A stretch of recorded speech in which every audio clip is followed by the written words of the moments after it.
Have you ever prayed and heard nothing back? No sign, no voice, no answer, just silence.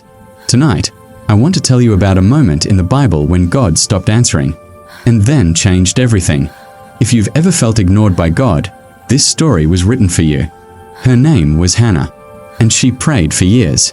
Not once, not twice, years.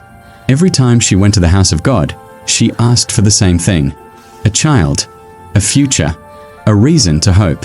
And every time, nothing happened. No angel, no dream, no sign, just silence. Hannah lived in a world where having children was everything: identity, security, honor, and she had none of it. To make it worse, she was mocked. Her rival had children, and she made sure Hannah never forgot what she didn't have. Year after year, Hannah prayed. Year after year, she wept. And year after year, God stayed silent. She prayed in the right place.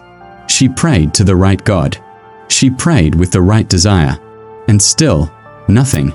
This is the part people don't like to talk about, because silence feels like rejection. Silence makes faith uncomfortable. But here is the truth.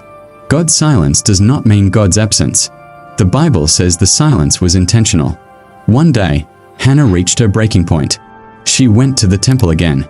But this time, something was different. Her lips moved, but no sound came out. Her prayer was broken. So broken that the priest thought she was drunk. Even in God's house, she was misunderstood. And still, God said nothing. No voice, no sign, no answer. But something changed in that silence. Hannah stopped asking for relief and started surrendering. She said, "If you give me a son, I will give him back to you." That was the moment everything shifted. Not because God finally heard her, but because Hannah finally let go. She left the temple with peace before she had an answer. She ate. She stopped crying. Her heart was calm. And then the Bible says something powerful. And the Lord remembered her. God never forgot Hannah. The silence was not neglect. It was preparation. She gave birth to a son named Samuel, a prophet, a leader, a voice of God to a broken nation. Hannah wasn't just praying for a child. She was carrying the future. If God had answered too early, the moment would have been wrong. Sometimes God is silent not because he doesn't care, but because the timing matters. Silence refines faith. Silence forces surrender. And this wasn't the only time God was silent. For 400 years, God spoke to no one. No prophets. No miracles. No answers.